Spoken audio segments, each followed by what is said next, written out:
This conference will now be recorded. All right, welcome everybody. For the purposes of this recording, my name is Rod Soto, and I'm with Pacific Hackers. And today we have two presentations. The first one is Faraday, and the second one is Bioinformatics. And I'm going to give the floor right now to Josh from Faraday, and hopefully we'll see a lot of cool stuff. So Josh, take it away. Awesome. I just set you as a presenter. Yeah. Is everyone seeing my screen? Yeah, you're good to go. Awesome. Cool. Okay, so my name's Josh Mador. I'm the VP of Business Development over here at Faraday. We have Emilio, who's one of our sales engineers. He'll be doing kind of the technical presentation. So I'm just going to do a really quick high-level overview.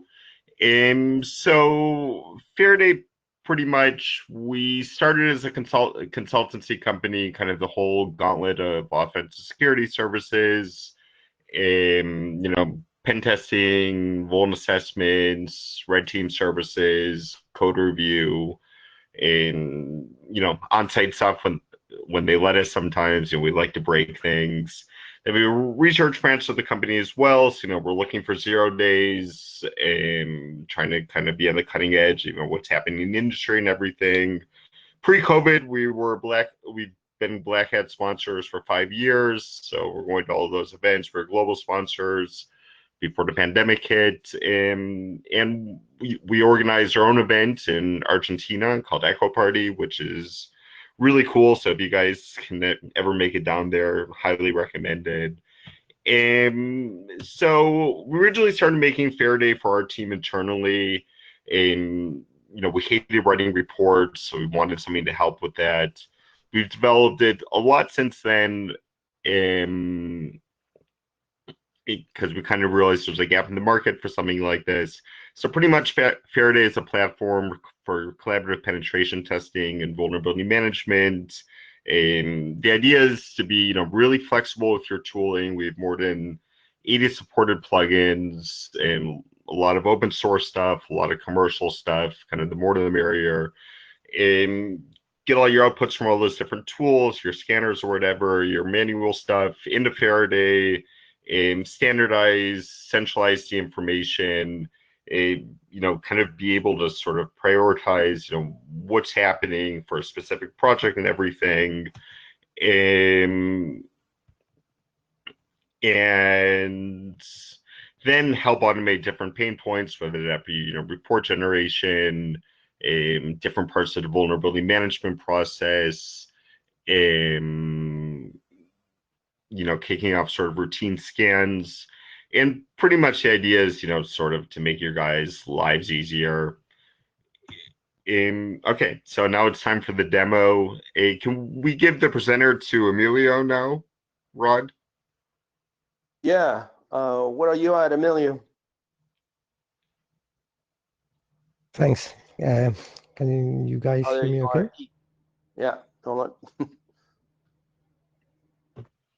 You got it. Yeah, give me 1 second. How do I know what I'm presenting?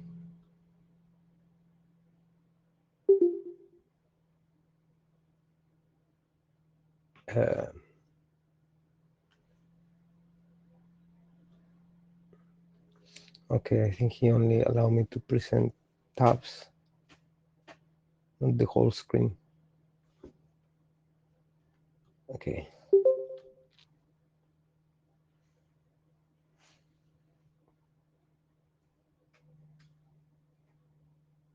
Can you guys see the screen?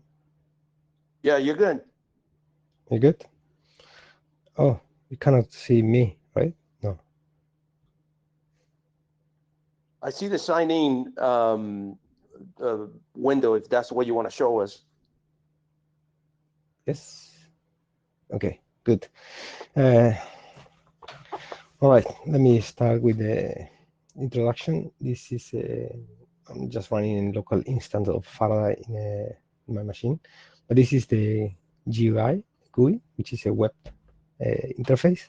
So let me Let me log in. Okay, go. So Faraday has the concept of we call workspace. So I create a bunch of workspace already. So let me create another one. Let's create another one. Let's call it November, maybe. You define an end date. The users that are allowed to see the workspace scope, and if you want to make it public, a description, a few details if you want to. And then you select actually the workspace you want to work on it. Right. As you can see, these workspace, they're all empty actually. So before we start, let me run, because this is going to take time. I probably can't see the screen. Can you see the screen? Yeah. Or can you see burp? No. Yes, we can see the. Well, no, it just went away. No.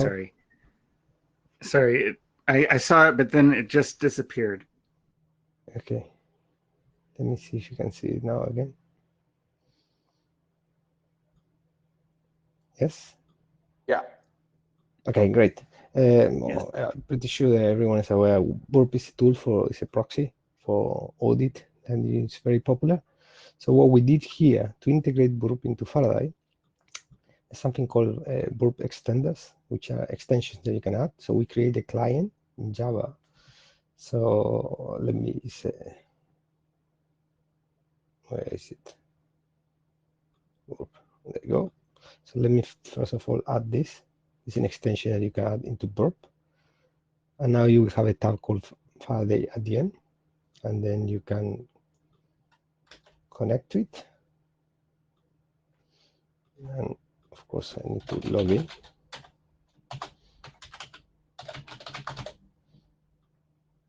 And say successful login, and you can select the burp and also a workspace. And you can also select if you want to auto import vulnerabilities or do it manually. That aside, this is an empty burp. So what I'm going to do, you still see the screen, right? Just let me know when you don't see the screen.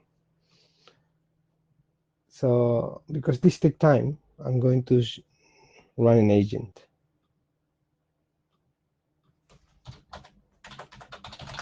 Before, I know I will explain you something later, but for now I need to run it. So let me run it because it takes time. Oh, I lost the window.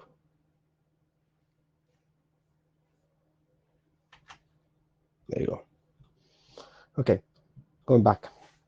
So I have a completely empty dashboard. So what I'm going to do now, I got the option of creating workspace, adding vulnerabilities into the workspace. The way we do this, and assets and credentials. We're still watching the burp.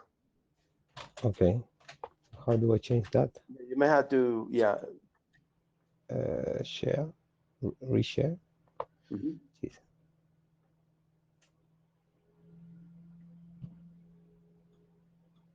Okay, now are we good? Good.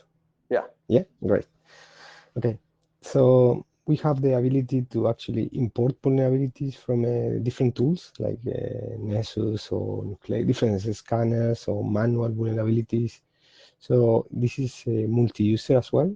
So we can have multiple users. In this case, we have 2 users. One is an administrator, the other is in different roles. So let me go and then select the file. I'm going to import a Nessus scan, which is Nessus, and upload the file. This is done manually. I'm showing you here through the GUI. Then we will move into the CLI and automation part. But just to, so you'll see that the vulnerabilities count start to go up because it's importing all the Nessus vulnerabilities we just give the report. And this is start to get populated a bit more with color, 246. If I refresh, I should have around 300, I believe. Yeah, 333. Okay, so the main dashboard will give you what is the latest vulnerabilities, hosts, services, activity feeds, and history commands of what has been done in this particular workspace. And if I move into the manage part, you can remove columns and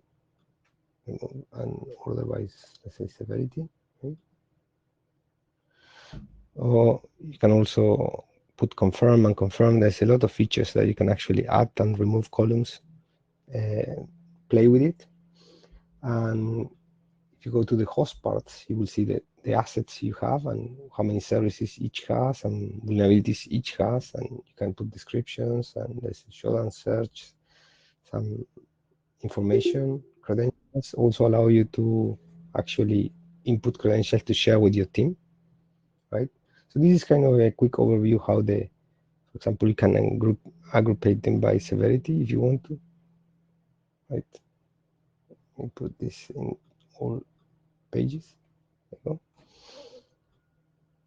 So, and you can expand if you want to. These are the criticals, and so you basically play a lot with your vulnerabilities that you import. Now, we did the Nessus, right? So the good thing about this is we are agnostic. So if I go and add, let's say, an OpenBus report on top of the Nexus that I already have, from Faraday point of view, we don't really care where the tool comes from, OpenBus, Nessus, Qualys, NetPoser, Nmap. We just import it and treat it the same. The only difference will be that your tool ID will be slightly different because it's a different tool. Let me see if I can order. The other way around. You see, tool ID is where the tool this information comes from. If you click on it, you will see the description, technicals. You can change the fix. You can change the severity. You can confirm. You can do a lot of stuff. Attach screenshot, technical details, custom fields, and comments. Comments is a useful feature for multi-users when the people working on either the vulnerability management or the pen testing itself. So allow us to leave some comments or message between users. For example, this one, I can leave a comment here at John.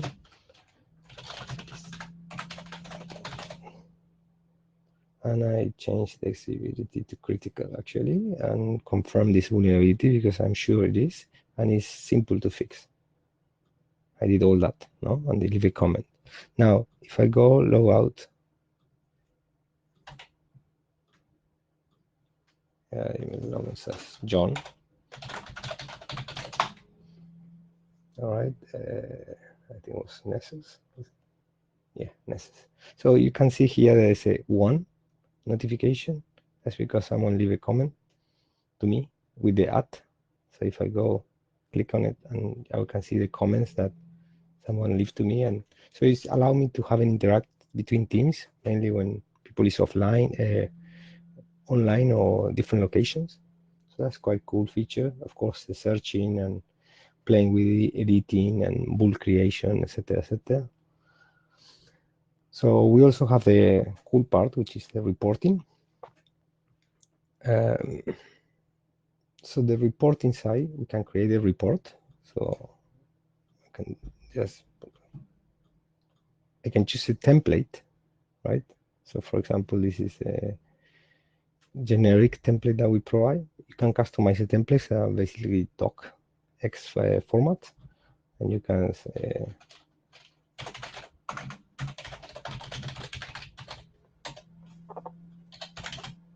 you can put details. All right, and you can scope.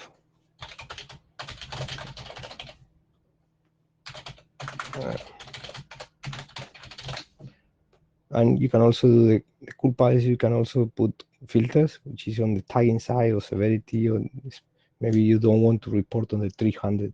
So we want to want the criticals and the highs, for example. Oh, and I was John, sorry. I did all that, and I was not. John is just a read-only user. It's not this. Well,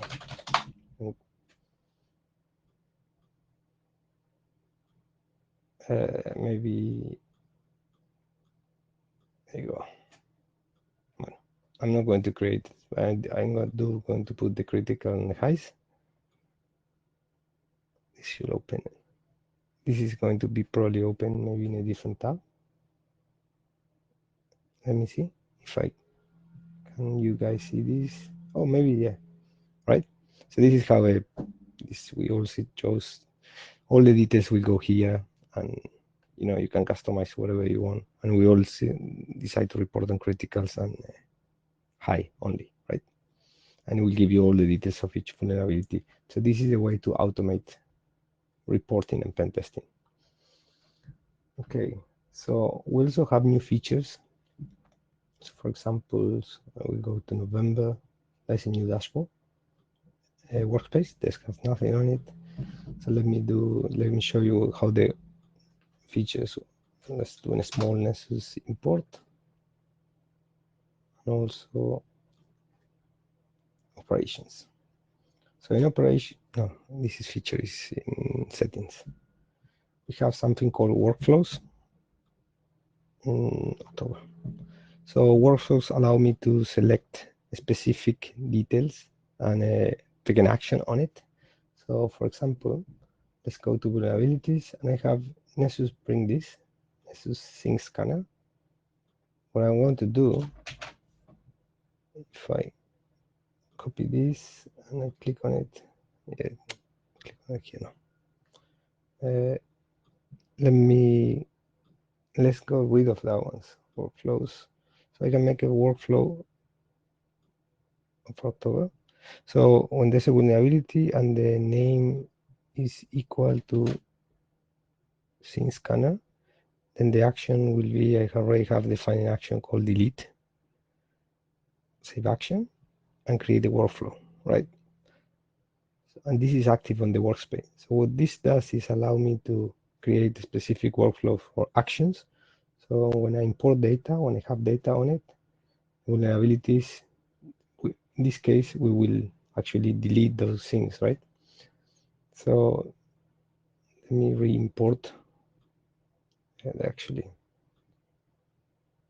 refresh it. Yeah, I have them here. So I have 35.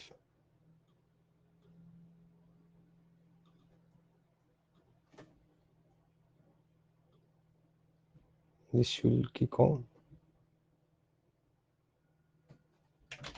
Where is it? Let's import it. Oh, October.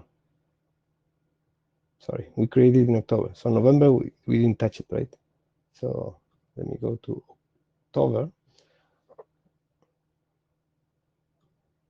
There you go. So I'm putting November and October, the two reports, exactly the same files, no? So they should have the same amount of vulnerabilities. Which was 35, I think, in one report.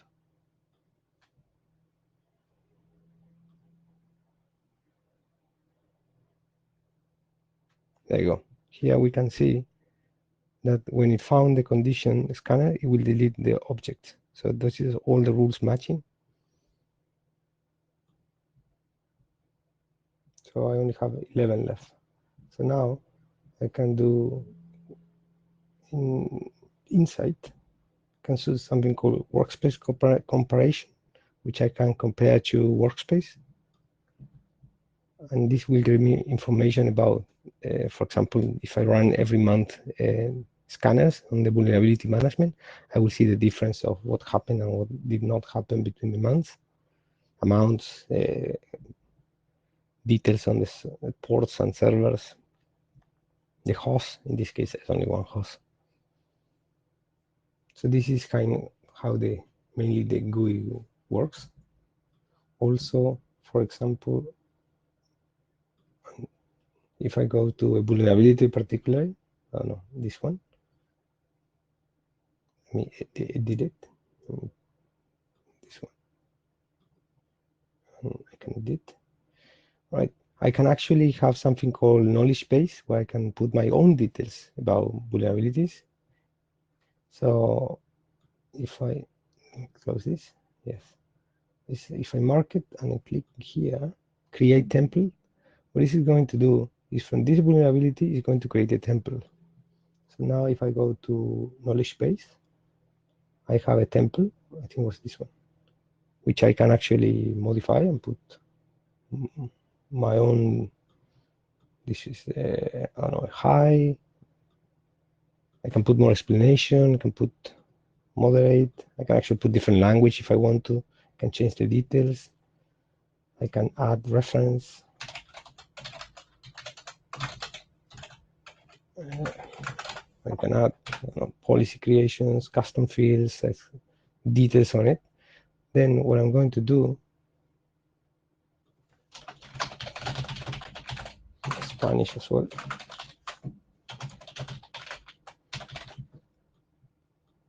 So now I have that template. So for example, if I found a vulnerability, let's say, I don't know, this one, right? Let me change it. My mouse is here. There you go. If I edit this vulnerability, I can actually, this is SSH server type, blah, blah, blah. So I can look for my, search in my template, and I can automatically replace with all the information that I put on it. So if I click OK, that get rename it to whatever my template say. It was this one. This one actually. Yeah. So this is one way to do it. So this is pretty much all the, let me see if there's anything else I want to show you guys. Okay, so this is pretty much all the GUI part. One more thing is, let's go back to the burp thing. Burp. It was empty, it's still running. Hey, what, this is going, I have a question. This is great. Thank you for showing us this. Can you do nmaps? Can you do like a greppable or XML export and then import it? For example, go to another, this empty workspace. When you, I don't have an nmap, we do one now. Let's generate a report, nmap.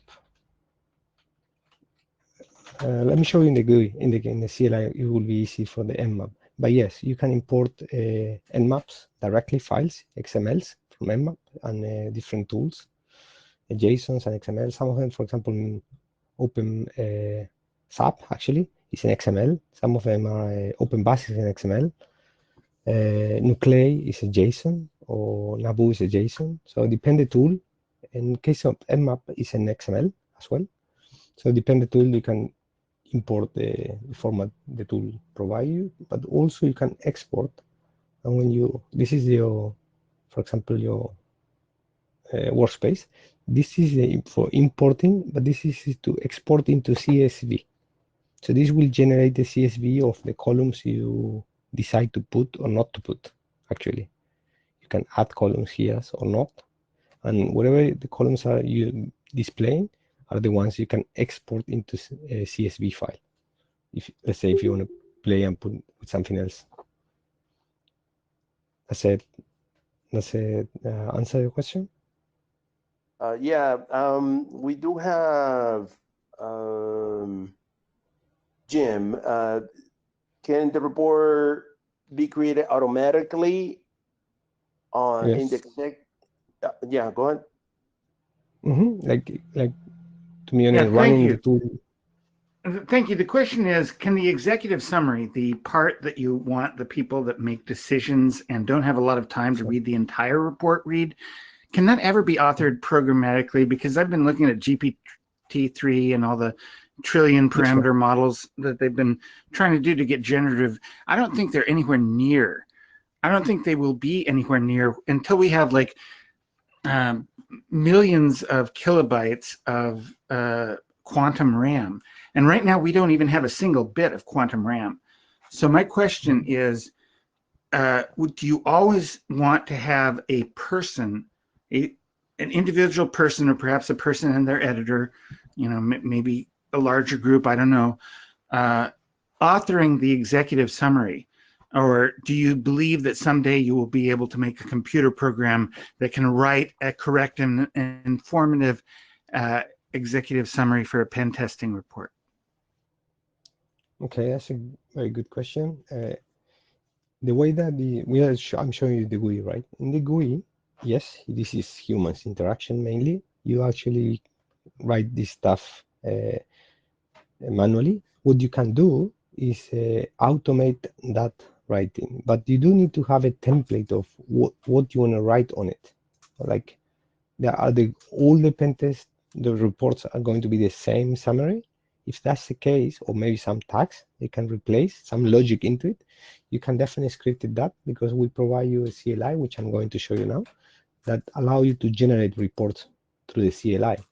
So that summary is most likely it's a Correct me if please, Hmm. may I follow up? Correct me if I'm wrong, but you showed 3 text areas, a form with 3 Right. text areas that would define the executive summary.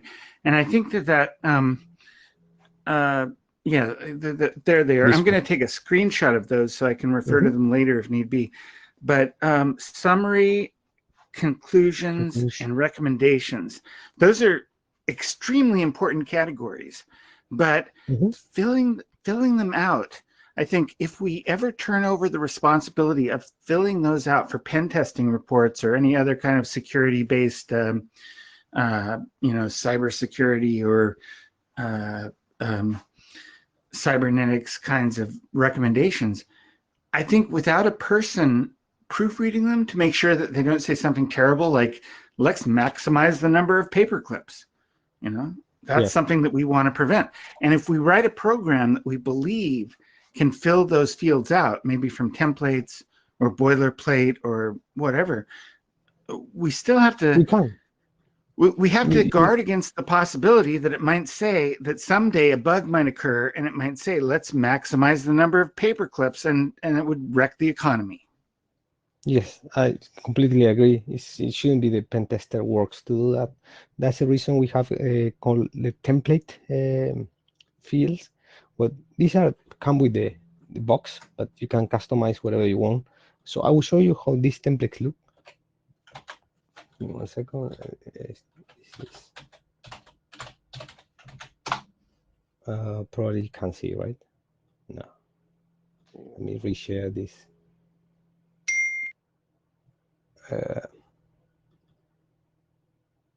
No? Can you see my screen? Not yet. Not yet. Which one is it? Share again. I don't know why I cannot. Might be your client. It's all right. I have another question. Can you see the entire screen? There's some black screen. I'm not sure if that's Oh, this is a problem because I can't really share your screen. Oh, this is going to be a hard one.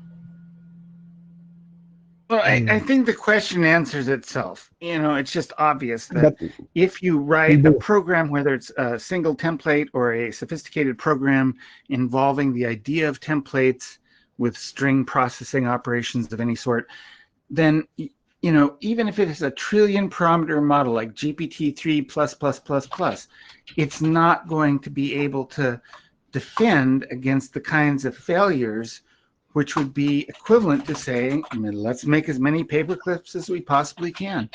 So my question is answered. I'm sorry I was so verbose, but it seems like it's obvious in retrospect. But there's always 20/20 hindsight. Thank you so much. Yeah, definitely I will show you. We can work on it. I think it's a very valid question. We wouldn't allow the pen test to write that summary or manually due to many things. But yeah, so I have another question. Yeah. And you probably get a lot of questions about it. My turn. TTPs? Listen, Do you have it? You have mapping for MITRE TTPs? uh, actually, Like you mean like MITRE? with the tool? Yeah, Yeah. we don't. Oh, Let's put it like okay. this. The information we let me go back to the window. Where is it? I think it's this one. Okay. Yeah. Remember, the vulnerabilities they are coming from a tool, not from ourselves, right? So those Oh, details. yeah, you're right. Okay. You're right. If this tool does provide you that information, yes, we put it here. And you can Right. also add your own custom fields that, I don't know, specific for MITRE, right? Oh, you can do But your, right. if the tool doesn't have it, that information, we don't invent it in a way, right? We Right. need, so let's assume you have Nessus scan. If Nessus did not add any CSV on it or CVE on it, CV. we don't really have a pragmatic way to map this vulnerability from Nessus name, which is called that thing, Mhm. to a specific CVE, unless they do provide us with a CVE number or values. Right. If that's the It's case, metadata. yes. It's Yes, metadata. exactly. If we Okay. get the metadata, we can display it. That's okay. Right. And we can report on it. But we can generate it from, because you can create your own vulnerability manually. I mean, like, you write whatever you want on it. You go and create the vulnerability. You choose a host and you choose your own general descriptions. And so we are flexible on allowing you to write whatever you want, but also we need to import the tools that they already exist. So there's a way to automate, for example, some mapping on it. If you have some details, metadata, like CVE. If you have CVE, there's a way that we can do to automate and bring the CVE details from a MVD, for example. Right? Things like that, it is flexible that we can script it and automate it.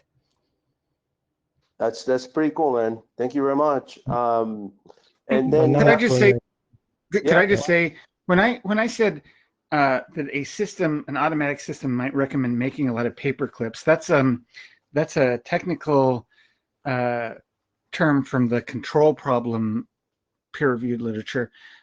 What it means is that sometimes AI systems or Microsoft Word macros, whatever, can recommend things that are really bad, and we need to be on guard.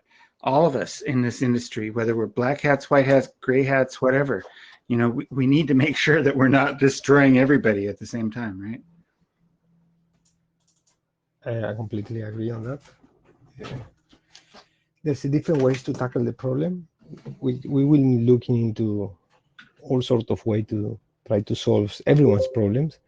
And we actually really appreciate all the feedback we get. So this tool grows up from the industry itself. Every time we show this in many conferences, we grab the feedback from people and we work on those features. So either useful or not useful features that people use. And so every single question that you have is very valid and useful to us because our use case, that how people use the tool. We discovered this tool was designed to be a pen test report, and people start to use this tool as a vulnerability management, and then people Thank start to use you. it as an orchestration. Thank you kindly, and thank you so much for showing your software. It's really interesting, and I hope to be able to run it soon. Yes, give me one talking second. about that, how we get this software? It's a shareware, it's a trialware. What do we need to do? Okay, so let me. So we release, I think it was last week or this week. Josh may know more than me. We release. You still seeing my screen or no? No.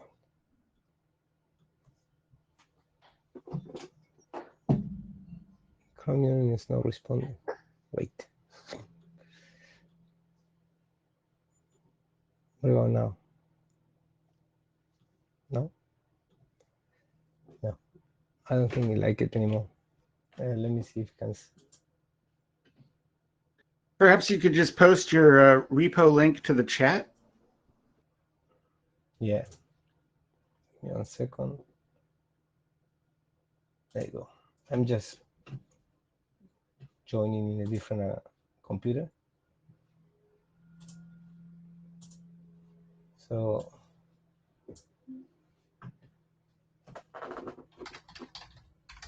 we have a, where is the chat name? There you go. There, here. I just made you presenter on the second computer, so you can share from there. Okay, great.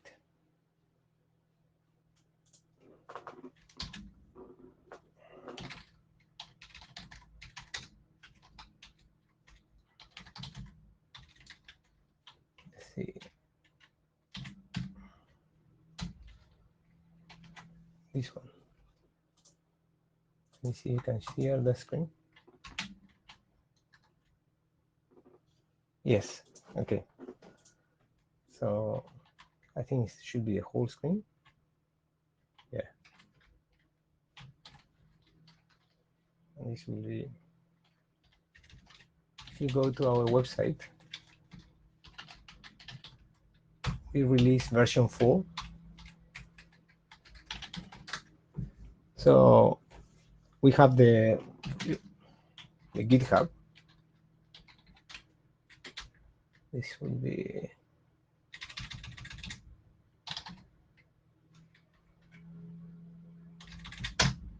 this is our GitHub, where you get the community version, right? There's installation process and a lot of documentation. But we released last week version 4. Version 4, what it has is a how do you call it? Personal. It's a per person. So you register, and what you get is a version. Let me see if I can log in. We create an instance for you of for free, forever, of the software I was showing you. But the version 4, what it has is a new front end, but the back end is the same. It's pretty much what I was showing you, functionality, but it's just a mainly different front end. So what I'm going to show you now is okay. So we have a tool called, switch keywords, Faraday CLI. Faraday CLI is our basically CI, which allow you to play with all the things I did show you on the graphical interface, but using the CLI, SSH console, basically. So authenticate.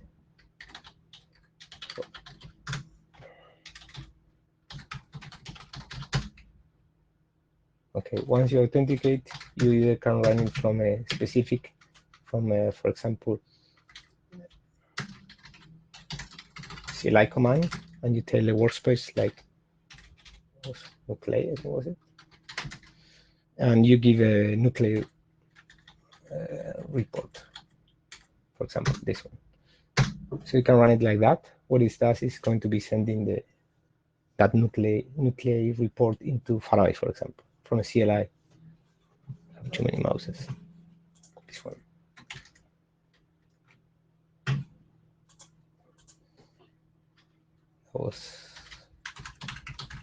I managed to get your free trial full version URL posted to the chat, but could you copy and paste the GitHub link into the chat? Yeah, this one. I think it's what's meeting. Thank you so much. Right. There you go.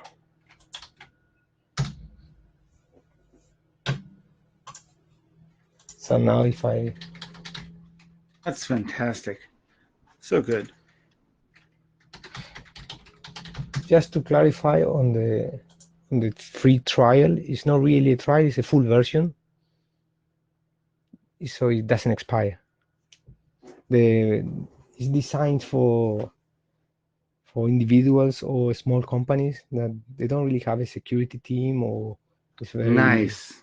small Nice. So we're trying Very to go nice. back to the community and provide people with the easy and right tools to work on security. Our goal is to make security aware everyone, but not everyone has the know-how and the skills. So we provide it for free. It's not a trial. That's what I meant. It doesn't expire. That's pretty amazing, and thank you very much. This is, I mean, I can tell you as a pen tester, sometimes in the past I've been forced to buy certain commercial products basically because of the reports. Doing the Right. report was an absolute nightmare. The outputs from tools are disparate. And obviously you have your clients. I'm not sure if Provinsky's here, but he could probably tell you too. It's a nightmare to try to put all this stuff together, and this is it comes out nicely. They present it in a PDF. That's pretty awesome. This is great. Yeah, about the, let me see if I can actually, what was it? This one. That's the one I'm looking. Oops.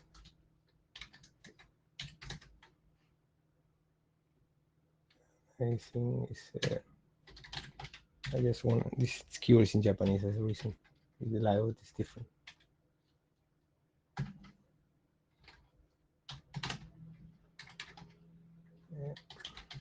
This is, I'm going to show you the template, how it looks. It's a Word macros document. This one. Yeah, there you go. How do I open Word? Word? I will do. No, here. Open. Where I went. This one. Do you guys see the screen? Yeah. No. Maybe make it bigger. Maybe? Yeah, I see your document template, but I want to say that I think we only have 10 minutes left for the bioinformatics talk. So yeah. I have to go at the top of the hour. So I would love to be able to make sure I at least find out how to get the recording. Right. Okay. This is the template as quickly I the recording will be under, I can actually place, we have a YouTube channel, YouTube.com should be under Pacific Hackers. I'm gonna paste it right now, and we're about to. I think we're. Are you, Emilio? Do you still have stuff, or are you getting there? No, I think we are good. I mean, I'm just showing you how to automate stuff during the clip. So maybe, I don't know, 10 minutes. Do you have 10 minutes? No, 8 minutes? Okay, that's great.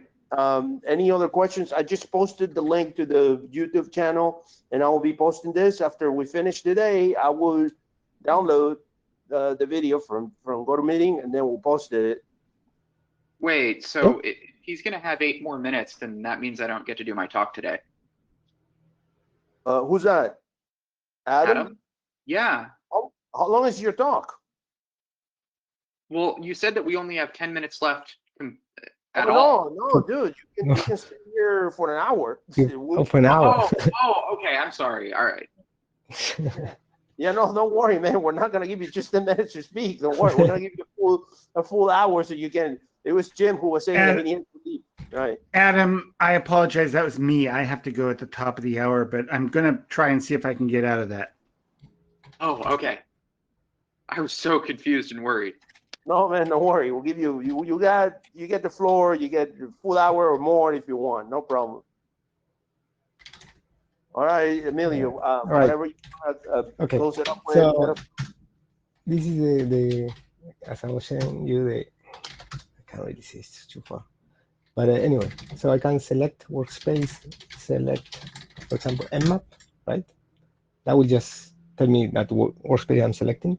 And if I do just the command, Faraday clear, for example, and then I run my normal Nmap localhost, that running Nmap localhost. But however, because I put Faraday clear before that, if I now go to Nmap workspace, you will see no vulnerabilities because Nmap I just run on localhost is just port. So in finding asset, this comes from mmap. As you can see, this command that I just run in the CLI automatically get imported into the GUI. Maybe I should make this bigger. There you go. No, so this is one of the things that you can do, run commands directly from the CLI. You can also pipe things up. For example, if I do a, let's call it. So this is one way to automate. Oh, geez, Japanese keyboard. There you go. Low battery. There you go. So from 3000, where I will find the pipe. There you go. So for example, I call nuclei. Let me go closer to the, there you go. I call nuclei and I throw the template to template nuclei.json, and then I do, and I call Faraday, and I call the tool report. This is the way that you can actually start to automate stuff with the demo. And I can actually, this is the cool stuff. It's called pipeline. Let's call it whatever you want to call it. So, JSON. So what I'm doing in this line, if you can see, is I'm just giving nuclei a list of hosts and web servers in case this is one. So and send it to a temporary file and call it Faraday to import that temporary file in a specific workspace called demo, and also tag all the vulnerabilities that come through call a tag called I don't know, pipeline. So if I go back to my showing ID test demo was it? It was demo.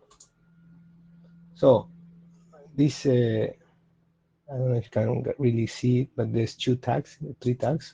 This is here. You can see tags here that say pipeline. So import two vulnerabilities that found, right, that come from nuclei, automatically import into Faraday, and specifically add a tag. This allow me actually to then filter by, if I filter by tag. In this case, I have two, but let's say I import another. I don't have it here report. Maybe I do.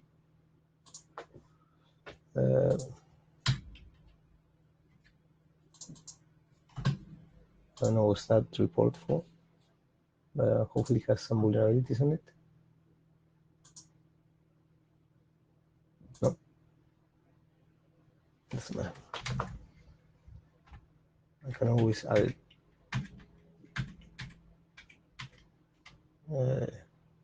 here. This is a way to add burp. Remember that you asked about XMLs, for example? Yeah. So this will add burp into, what was it, demo as well? Let's put in demo. Now if I go to demo and refresh, I got all these vulnerabilities coming from, if I add the tool, from burp, nuclei. They all mix it up, but you see that nuclei tool has actually a hack pipeline.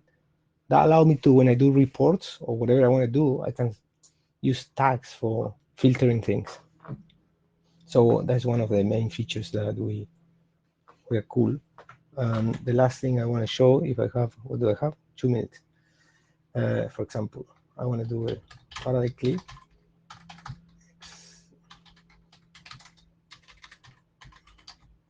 Let me try to see if I can copy paste because it's a long line.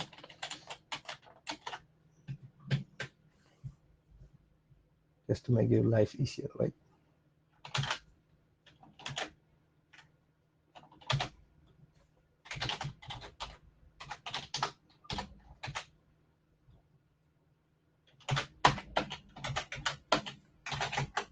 No?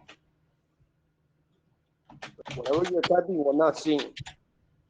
Not seeing anything, right? Okay, Yeah. anyway, let me add. I have too many keyboards, too many mouse. I will do executive. I can't really see it from here. But let me see if I can type correctly. Nope. There you go. Report. This is going to be painful on the Japanese keyboard. There you go. Okay. Now intro, and this is where the things goes. If I start to, I will never find the correct escaping keys in this keyboard ever. Things this way. If I start to put like this, no, it's not going to work because my keyboard is just nuts. No worries, man. That was a great demo. Thank you very much. Thank you, Emilio, and thank you, Josh, for providing us this, excellent presentation and demo. We do have tons of pen testers in the East Coast, and I didn't see many of them today, so they truly missed out. Hopefully, they will watch this talk as we publish it. And I'd like to thank you very much, and maybe we'll have you guys someday in the future when you have any updates and other cool stuff to show. Okay, thank you very much. Actually, yeah, no, thank you guys for having us. I put my email in the chat, so if anyone wants more information, reach out. We're here to be a resource. So yeah, thank you guys. Excellent, excellent. Thank you again. Adam, are you ready? Yes, sir. Could you just tell me how to screen share? Yeah, I'm just gonna make you a presenter now. Great. All right. So you're a presenter now. All you had to do is click on. If you had a client, you had to click what it says. There's an icon that shows like a screen. Click on it, and then you can choose to share only the app or the desktop. Right. I'm going through my preferences right now. Okay. So I gave it accessibility, and I'm gonna have to restart GoToMeeting. Yeah, that's fine. We'll wait for you. Go ahead and restart it. You're gonna get kicked out, and then when you come back, I'll set you back as a presenter again.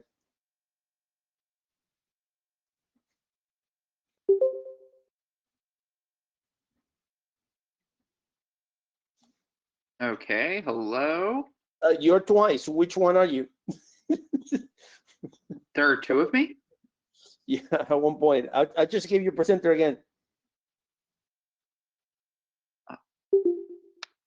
Oh my gosh. I'm gonna have to give preferences again. Hold on. You should be fine now. Well, no, now it wants the ability to record the screen. Oh, I will have to restart. that's fine. No, wait.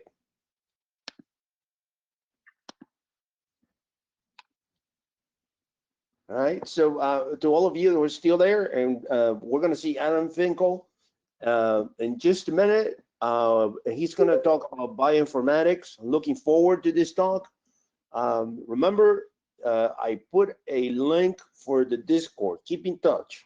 You can stay in touch all the time by going to Discord. We have tons of channels, including jobs, trainings, threat intelligence, you name it. You want to be in the Discord, that's where we're constantly talking. And of course, on October 30th, we're going to have the South Florida ISSA Hack the Flag, which hopefully one day we will do it again or replicate it in Silicon Valley. And like anything in Silicon Valley is usually bigger and better. So Adam, are you back? Yes, sir. Okay, so now I should be able to share my screen. Okay. Right? Because you've got to make me a presenter. You're a presenter now? Yep. All right, now, go for it. Just need to, that's weird.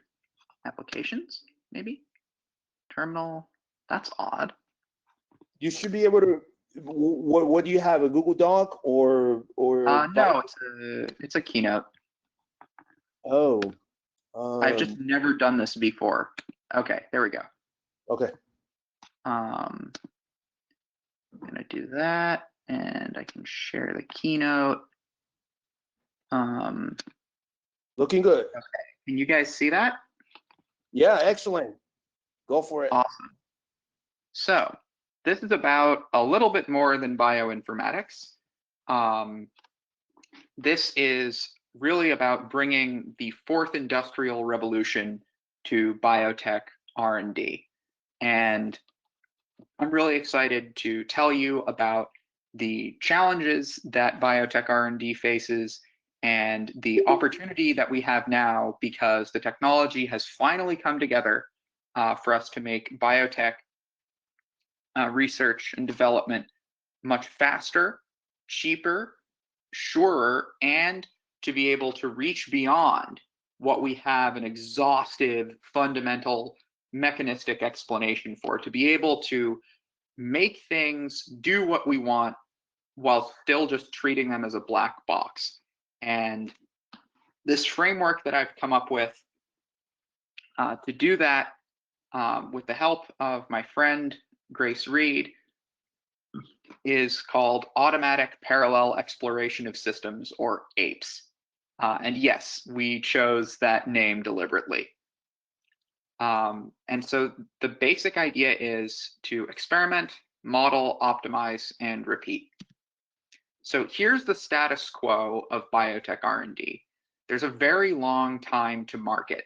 In fact, it's the opposite of what we see in semiconductors, where we have Moore's law, which says that every 18 months, the density of transistors on a chip doubles. Well, in biotech, especially pharma, we have Eroom's law, which is Moore's law in reverse, where every 18 months or so, the time to take a biotech drug to market doubles. Okay, at this rate, we just won't have more drugs, right? But we still need plenty more of them. There are so many diseases out there that are huge killers.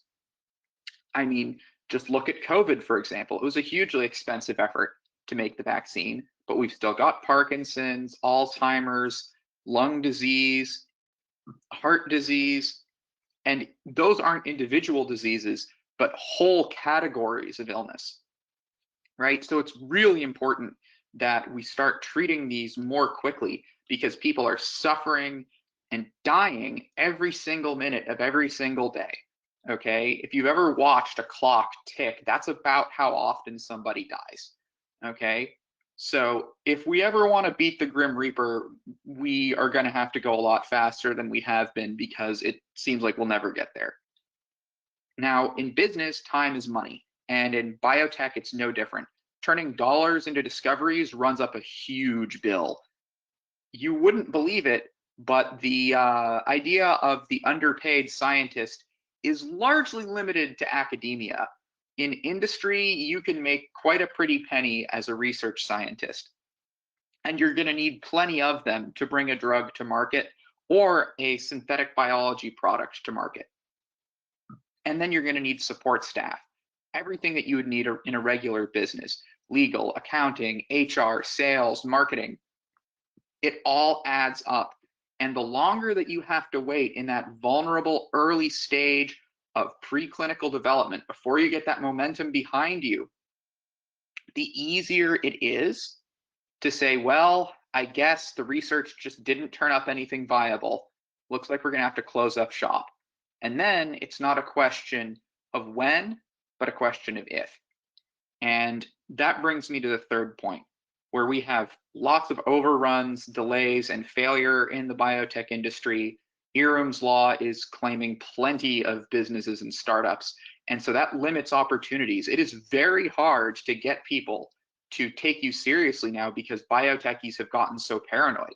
Okay, I've had people say, well, geez, if they're not from the Ivies, why am I even looking at them? Because of these huge risks. So this is something that has got to change. And that's why we came up with APES. So the first problem is that experiments are done right now largely in the industry like they were 200 years ago. There's a person in a clean white lab coat with some beakers, and maybe we have some slightly nicer bench tools, but that's about it. They're doing the experiments manually. It's slow. You can only do them one at a time. You can't do very many of them at once. And there's a lot of human error and random noise that gets worked in. Well, now, and for a long time, we've had these machines that allow us to do many experiments at once. So we want to use those machines to do many fast experiments that are, because they're mechanical, repeatable, right? Test each hypothesis multiple times and test many hypotheses. Of course, we've had these machines for a while, and the next challenge was what to do with all the data they create. It was actually surprisingly difficult. There's a lot of uber proprietary software and firmware on these things. And it's only been in the past few years that companies like Benchling and Datadot have created commercially off-the-shelf services, that would let us manage the torrent of data that these really expensive, really big, high throughput machines create. But even with that, and even with both of those services rapidly decreasing in price, as they have, there was the problem of what to do with all of this data. Again, just talking to data scientists in biotech, the response I got was that mostly they do things like you might have done even 50 years ago. You try this regression, that clustering, all by hand, and it usually turns up nothing because there's just so little data and it's such poor quality, right? We need some way to take that human limitation out of the system, right? And generate suggestions for new experiments automatically, so that after we've run through this process of generating the data in the high throughput machines, sharing it seamlessly to the data scientists, and generating a hypothesis automatically, we can iterate. Because that's the other thing about biotech. It's a loop.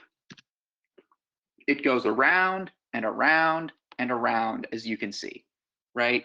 We go from these high throughput machines to the what I call cloud lab notebooks, to the automatic machine learning, and back again, okay?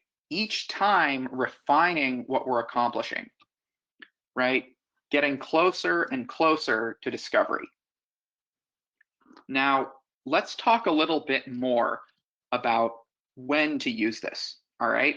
It's not a silver bullet, and there are simpler ways of getting the job done. Bristol Myers Squibb has done some very good deep learning work in chemistry, and the key thing is that the system has to be unknown and complex, okay, for apes to really be worth your while to adopt. The experiments have to be slow and costly. You can't just have huge piles of, reactants, and to be able to do 1 million experiments really cheaply, because at that point you might as well just use deep learning, okay? And that it's a trial and error process where there's a lot of unknowns. Here, it is worth it to adopt this process because you can't just brute force it by trying every possibility. Okay, so let's go into a little bit more depth about each of the subsections of this apes loop. We start with high throughput experiments. As you can see, there are many of those pipettes, right? And this isn't the only kind of high throughput machine, but it's a very common one. This is one that does a large plate assay. Essentially, each of the plates that you see there has many, many little wells. And those tubes, those pipettes you see, inject things into them.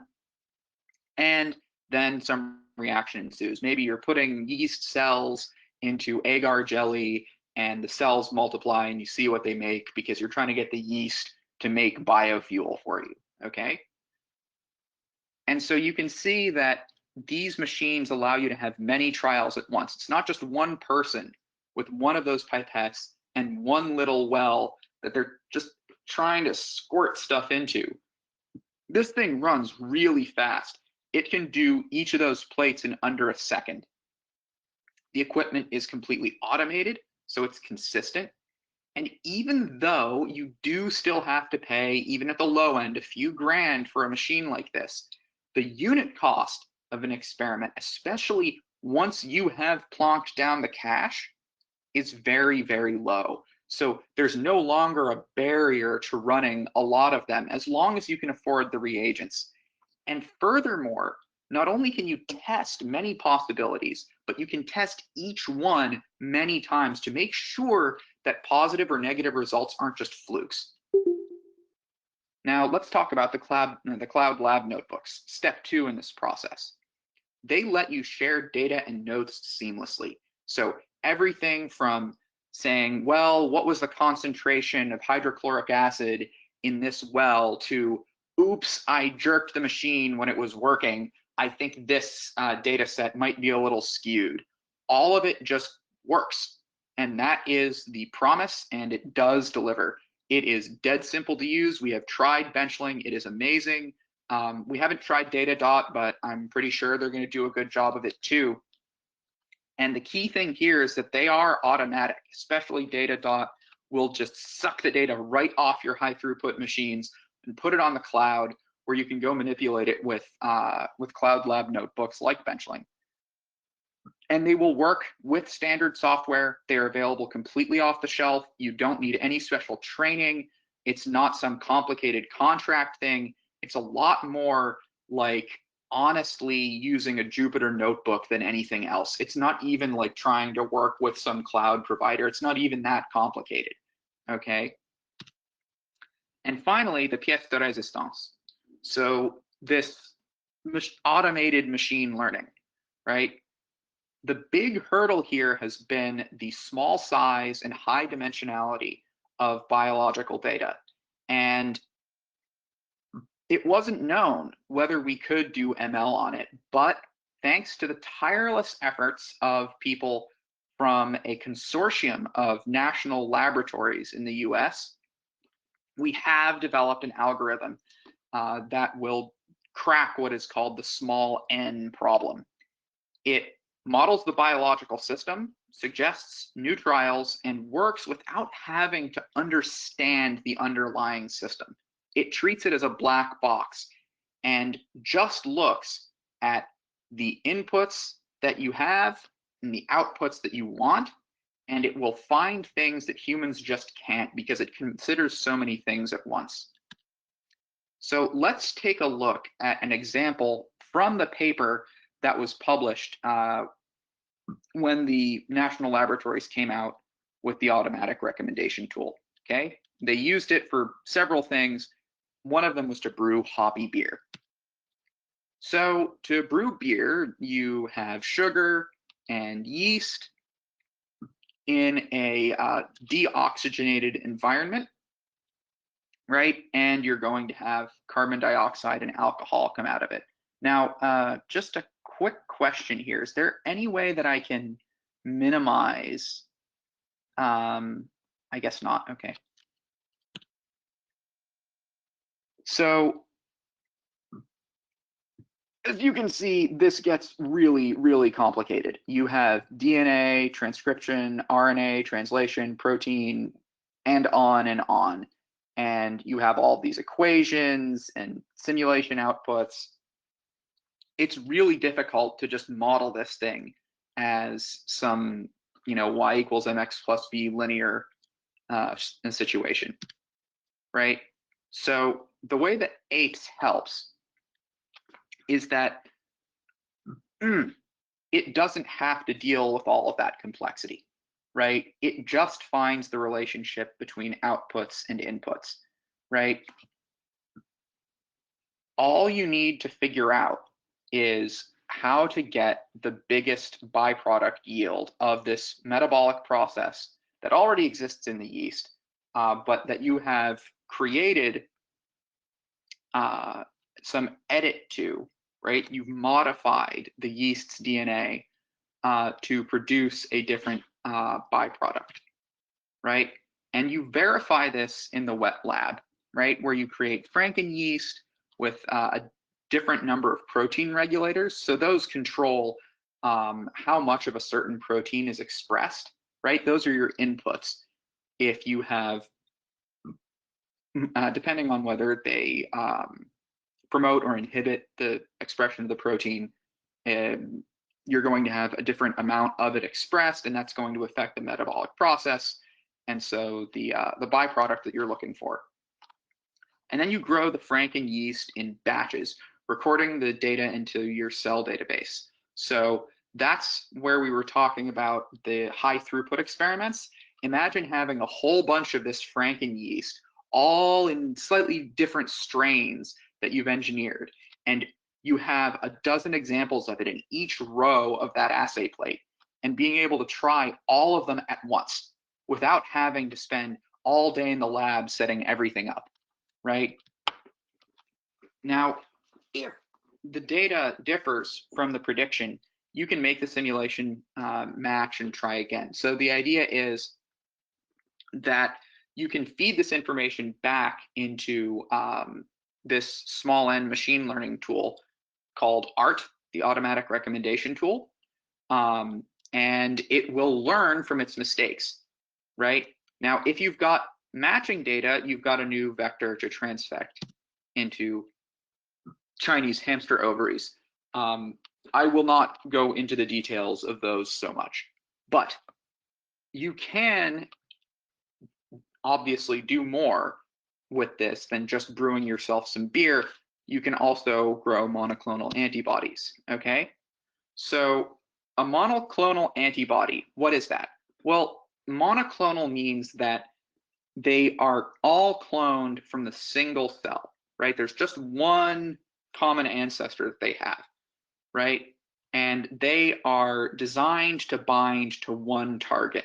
So you've chosen something that you want to target in the body, and you design a white blood cell that will produce the antibody that will target that thing, right? And then you clone the white blood cell and extract these antibodies.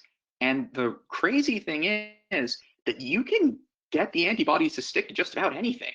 And whatever binds to the antibody will bind to the target. So let's say that you wanted a chemical that would neutralize a toxin. You could have it bind to the antibody, right? Which binds to the toxin, the chemicals interact, the toxin is neutralized, right? And these are used throughout biochemistry, medicine, molecular biology. They're an already existing and established tech, right? So again, apes can help here. So the way that DNA affects how these antibodies are produced is really complicated, and it's pretty chaotic too. The cell isn't so much a neat, orderly little city, more like a wild party where things just kind of crash bang into other things, even though there's some order, okay? So if you're trying to get the cell to produce something, you kind of just have to treat it like a black box, where you have just a certain number of copies of this gene and some other copies of another gene, and you can have more genes than two, obviously. This is just a really simplified graph, right? And this small n machine learning, the ART, the automatic recommendation tool, will say, okay, we've seen how fiddling with each of these affects the output. Here are some suggestions to try, right? And then you can try those simultaneously and quickly in the laboratory, right? Have the data hoovered up into those cloud lab notebooks and feed it back in to improve improve the automatic recommendation tool's guesses, right? So the wet lab verification works very much the same as the as in brewing the hoppy beer. You create Franken DNA with the number of gene regulators recommended by the automatic recommendation tool, or APES, depends on whether you want to take the big or small view of it. You grow the Franken DNA in Chinese hamster ovaries. This is a common cell line that we use for this kind of work. Recording the cell data into your cell database, and if the data differs from the prediction, right, you are going to have to make that model match and try again. If the data matches, you've got new data to transfect. So here's a little bit more about that automatic recommendation tool so that you can visualize it. It's a little easier to see, right? So on the far left, you have each of these instances, right? Each of those would be, say, one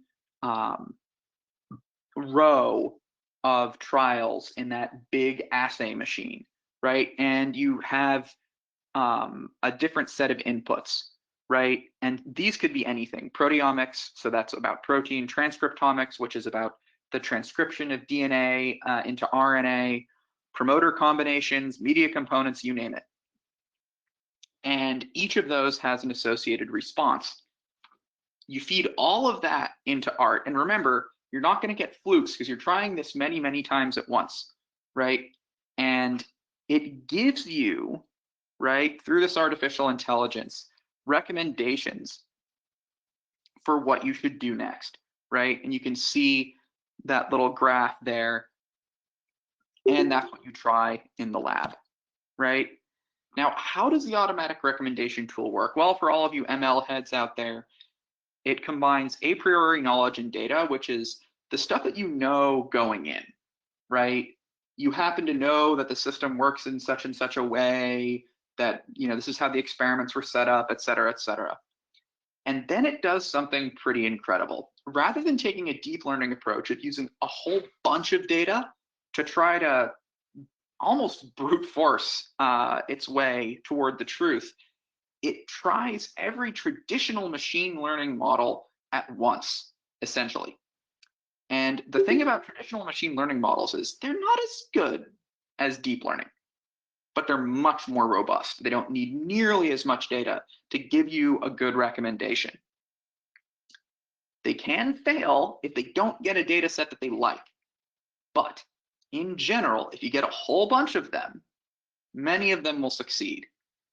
And if you have another layer on top, this sort of Bayesian layer that looks which way the models are pointing, even if some of them have failed, it's not going to be swayed too much by them. And it creates a joint probability distribution of its best guesses about what the system is doing.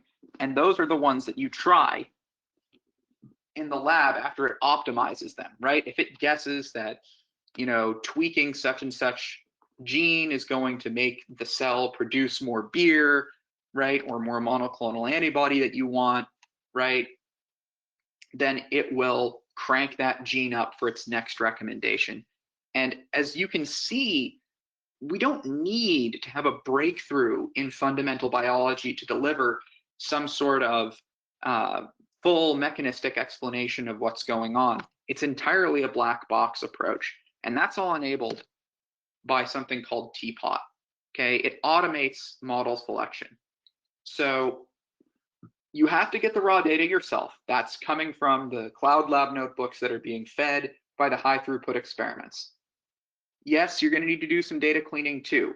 This isn't a full automation of biotech. We're still going to need people, but they're not going to have to do as much grunt work anymore. And the rest, TPOT takes care of, from feature selection to feature preprocessing, feature construction, model selection. It delivers what you need, which is a model, right? And it does not require you to understand how the system works, just to associate these inputs and outputs, which it does itself, right? And so it works by copying your data set many times, tries different features, and then eliminates them and figures out which ones are the ones that are important and predictive. And that's really the conclusion of the talk, okay? These technologies, each of them is revolutionary, but like apes, they're stronger together. And if we combine them, we won't have to deal with nearly as much cost in terms of manpower, risk of things going wrong because we just can't guess the right model, time of having to grind and grind away by hand at tasks that we could automate. And we can transcend the limits of biological research, right? Even if we don't understand, for example, how a heart grows in all of its glorious detail, we can still grow a heart. And to everybody with heart disease, right? All those millions and millions of people out there, that's what matters. To everyone with lung cancer, they don't need a textbook, they need a new lung. And if we can create those, then we can save their lives, at least for a while. In the meantime, we'll be able to do all of the, grand and glorious endeavors of synthetic biology, of curing Parkinson's, and maybe even reversing aging. But for now, it's essential that we be able to at least get biological systems to do what we want, because the effects go way beyond just healthcare. We can make biofuel, beer, or even use these cellular machines as little factories to make any material that we want. If only we can program them. It'll be a fourth industrial revolution combining biotech, computerized manufacturing, and artificial intelligence like you've seen here. So the opportunities abound. If you go online and look at synthetic biology, machine learning, you'll see that the number of papers about them is just skyrocketing. All right.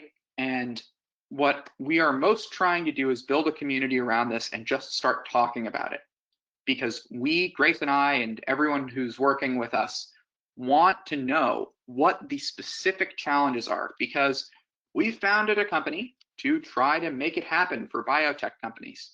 Right now, it's just about consulting and custom solutions, helping them figure out what exactly they need and setting it up for them. Because remember, a biotech company is pretty busy doing research, and the one thing it can't do is take people off the production line, even if it had all the money in the world. So we do think there's a business opportunity there. But our biggest goal is to make biotech go faster, because we have so much time left in our lives that we could really see many of the benefits. That's our personal motivation. And there are so many people out there suffering and dying on organ transplant lists or of cancers that if only the organ could be removed, the person could be saved. And everything else, synthetic meat, biofuel, you name it. If only we could control these systems, whether or not we understand them, and to do it in an economical way, we could change the world. Thank you. And I'm happy to answer all of your questions. Thank you for this presentation. It sounds pretty interesting. I'm not an expert in any of this, but I was going to ask you, have you reached, like, for example, people like the Open AI Foundation, for example, for like processing power, and or do you have like proof of concept of some of those processes you showed in the slides? Yeah, so we got an academic license for the automatic recommendation tool from the national laboratories, and we have been trying to get it to work on some data that Grace has collected. And it's been tricky work. It's kind of a complicated tool to use. But we do believe that it's something that can in fact be harnessed. Now, the other amazing thing is that even though it's the IT challenges can be a little tricky, it's not a question of having enough processing power. This is a totally different approach from the gazillion parameter, racks and racks of stacks on stacks of graphics cards or even custom chips to power, massive transformer models that machine learning has taken before. This will run on a laptop, an old laptop. Interesting. Thank you. Any other questions?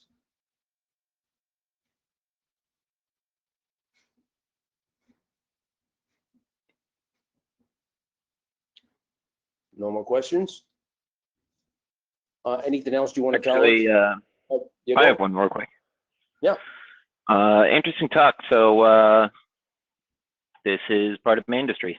So how does this differ from what's going on with traditional high throughput screening in laboratory environments right now? And also how this almost seems like a combination of high throughput screening along with like compound management through automation. Am I catching this correctly? But then you also have a component where you can actually lead the scientist down a path more. So kind of how is it different than CMG and high throughput screening? Well, first of all, it builds on high throughput screening. So that's the foundation of this. If there weren't enough data to analyze, then this wouldn't be possible at all. So the idea is that now we have these high throughput machines. What can we do with them? Can we get the data off them efficiently? And can we analyze it in a way that, like you said, will, rather than leaving the scientists to kind of wander the woods, hoping they stumble upon the treasure, to more circle the drain, okay? And that's the difference that art provides. That's the challenge that it's cracked. You're not going to be sitting around getting r²= 0 for everything. This will figure it out. They've tried it, they've used it, it's worked every time so far. And then, so your larger component of apes is kind of trying to, not trying, I guess, because you're doing it, right? I'm just trying to make sure I understand.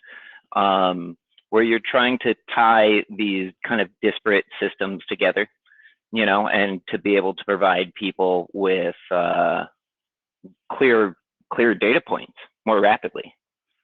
Yes, exactly.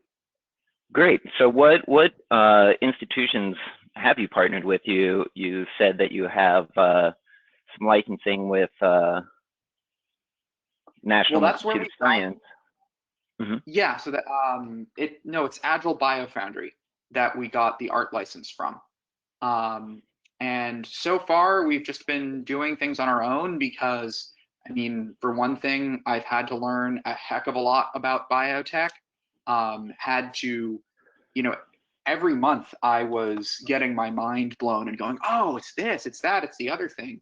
And I don't even mean to brag, but like toward the end of it, when I ran into the art paper this summer, I was like, oh, what if we tried all the traditional machine learning models at once? And then lo and behold, that's just what, a bunch of postdocs and PhDs and professors at the national labs have been working on for the better part of several years.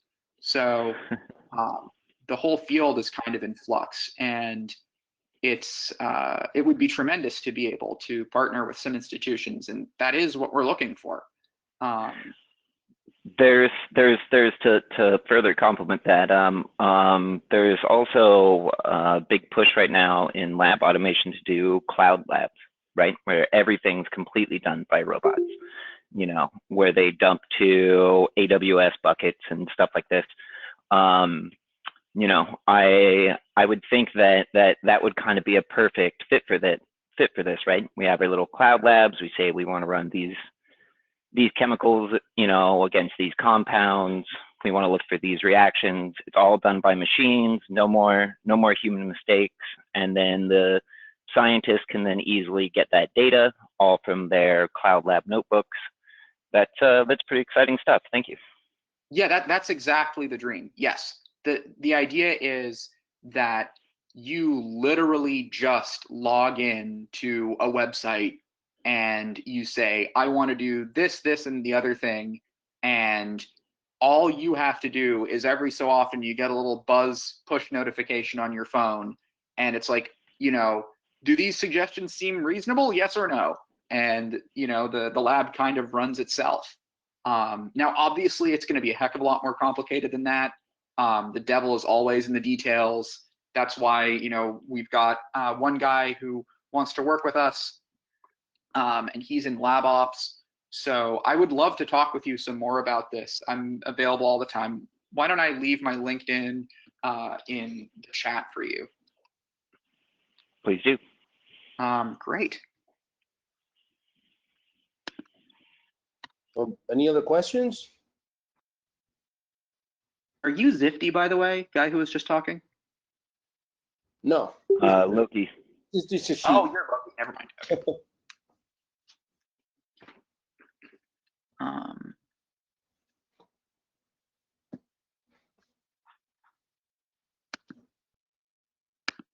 So why don't you post your LinkedIn for everybody to see, so you can decide when we send you a connection request whether you want to connect with us or not.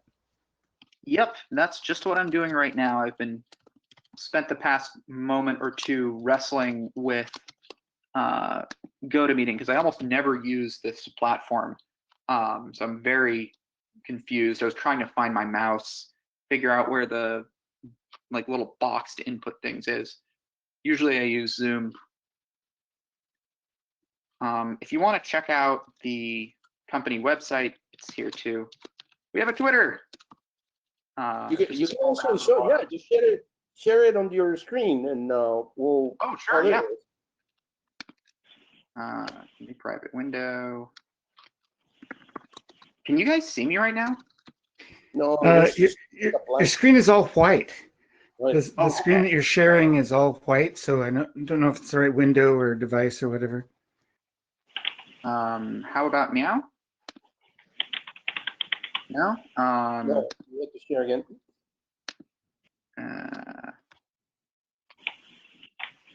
Here. How about now? Nothing. Oh, something's coming up. Let's see. Yes, Frankentech, automating bioinformatics. Yep. And so here's our website, our framework, and the Franken Twitter. Are you Boston, aspiring software engineer, physics senior at UMass? Yes, sir. Huh, we're already connected. Oh, that's fantastic. I just sent you a connection request. I'm interested too. I like what you're doing, but I have to say there's a whole lot more to bioinformatics than therapeutics design. There's diagnostics, and there's of course, you already know that's quite a bit of overlap. I'm sure you've already considered, but there's also remediation systems. I work in pronunciation assessment for language learning, and a lot of my customers involved with speech apraxia, a condition where young children often will just refuse to speak, or they will speak in a halting manner in such a way that is often described as a speech impediment, but is often more behavioral issue that doesn't have to do with the motor or cerebellum, but it's more hypothalamus limbic system oriented. Wow. That's really incredible. I mean, our focus has generally been on biopharma and synthetic biology, but now that you mention it, yes. Yeah, I can tell. Yes, it will. If you go to the MESH, the medical subject headings used for Medline and PubMed, you can see the whole ontology of all the topics in bioinformatics. And there's a whole lot more. There's a whole lot more than therapeutics and diagnostics. But honestly, don't get me wrong, that is where the lowest hanging fruit is right now, because if we can get something like, as I was saying in the chat earlier, if the Treasury Secretary of the United States decided that they would no longer be doing any financial transactions with anybody who used Bitcoin, but anybody who converted their Bitcoin to CureCoin, which is a folding at home based cryptocurrency based on proof of useful work, useful being adding to the protein folding database using the folding at home screensaver,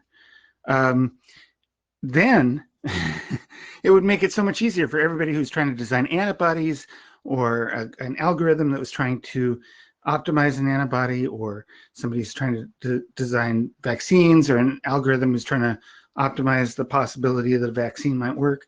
All of those are helped by that alternative cryptocurrency, which is maybe a little bit far-fetched, but what I'm saying is I fully agree with you that therapeutics and diagnostics based on these peptides are definitely the lowest hanging fruit. And I wish there was as much interest in my field of pronunciation assessment for language learning that there was in peptide therapeutics and diagnostics, but I think that might take a decade or two. I mean, it is really cool because I feel like if you worked alongside the people trying to build chat bots and pronunciation bots, that could be really helpful, because Google Translate has the same problem that someone with a speech impairment does, right? Neither of their brains knows how to talk. Yeah, it's true. Google has a solution for that. I'll post the link to Google's solution in chat, but I'll tell you, it's not the best solution. It's not anywhere near the state of the art. Oh, no, I'm not saying that Google should be the be all end all of this. I'm saying that it sounds like those are two kinds of the same problem. And I would be really excited to see what kind of spillover there can be for the therapeutics side, because it's one thing to make technology that helps people survive. It's another thing to make technology that helps people live. There's a lot of satisfaction in someone who goes from just not being able to talk or barely being able to talk to being able to have at least close to a reasonable human conversation. I have a question for you. Are you working with Calico at all? I feel like we've heard of Calico, but we're not working with them. It would seem like that would be a tremendous area for your work. Calico. You know what they're doing? Well, it's certainly not interior furnishings. No. Calico, California Life, and it was set up by Google to do. Google knows they can get knocked off in the search engine business. All somebody has to do is come up with a better algorithm, and they become another MySpace. And so they looked around to find where they wanted to invest, for the future. And without going into details, they spent a whole lot of money and decided to go into life expectancy. And they started Calico, California Life Company, which they then gave them $1.5 billion to do nothing but pure research into the aging process, stopping it and turning it around. And obviously that's a really major project. Probably more so for me than a lot of people in the group, because I'm a lot older than most of the guys in the group. But I want to save your life too, Alan. The world would be worse off without you. Pardon? There's so many grandparents that we would grieve forever if we couldn't get this done quickly. That's also true. But what's happening since then is all the drug companies, in simple, there was a very small but extremely well-researched project that showed that, and it wasn't even what they were researching for, but they found it, putting plasma into people with dementia, plasma from young people. And they found that it actually made 14 out of the 17 subjects physically measurably younger. And once that came out, all the drug companies are starting to cancel other projects and go into life expectancy. So that's, in simple, what's going on in that field.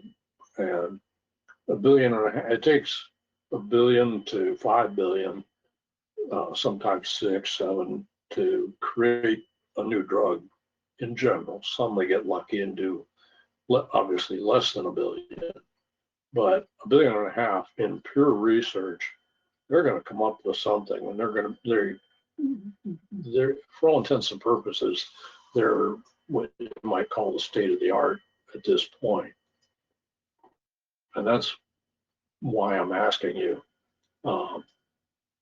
You know, like I say, it would seem like a perfect place for you to be working because everything is all front end. And, you know, you're not dealing with the business elements that people outside peer research have to deal with. Yeah, I mean, that would be really cool to get a job at Calico.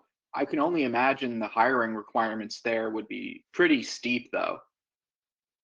Well, I'm not talking about getting a job there. I'm coming from a standpoint of what, you know, what your software can do and how it, you know, works together, what can be developed.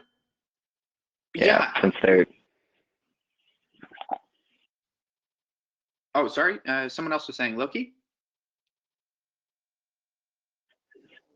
yeah, just since they're trying to look at it from a new, not a new science, but a new project, right? They're going to have a lot of data that they need to sift through and a lot of avenues they're going to need to go down. Yeah, absolutely. It would be fantastic to work with a well-resourced company like that. Honestly, I even wonder to what extent they're not self-sufficient at that point. Whereas, you know, a smaller shop might need the services more, but I mean, that's neither here nor there. If we could work with Calico, I mean, that would be such an opportunity and an honor that I couldn't even begin to describe it, precisely because of what they're looking to do with life expectancy. Let me assure you, all companies all face the same thing. So the things that you highlighted, you know, whether you're a multi-billion-dollar company or a small startup, you're still going to face those things. Sometimes they could be more pronounced in larger companies. Larger organizations tend to be behemoths and move as such. Oh, I just meant that a large shop will tend to say, "Great idea, we'll just try to do it ourselves," rather than trying to, you know, work with vendors. But again, that's just my blind speculation with no MBA and 0 years of, you know, business experience. So. Well, the thing I would see is if you're doing pure research, you don't have to, how can I say, you don't have to solve a lot of problems that you do when you're developing a drug. You don't have to stop and prove everything in the degree that you do when you're doing, you know, medical development. Yeah, that makes a lot of sense. It would be really cool. Like that's one of the exciting things about working with labs rather than firms, right? It's just so much faster and looser when you're working closer to the state of the art because you're nowhere near a patient. And so, yeah, the drug's kind of wonky, but hey, at least it works. Let's start working on it and improving it. That's victory when you're working in research rather than in development.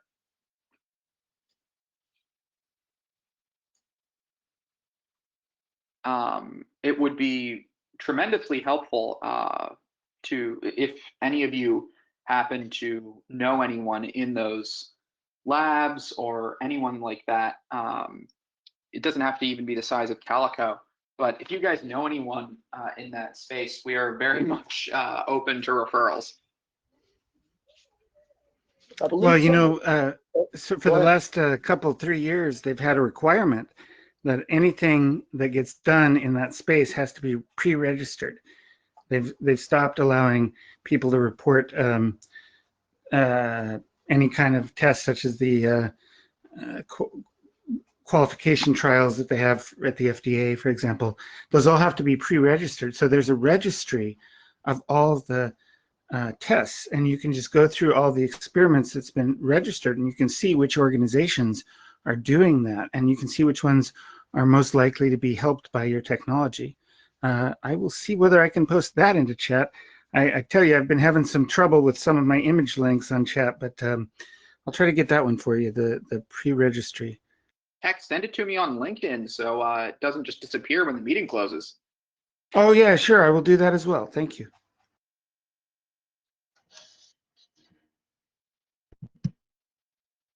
Any other questions?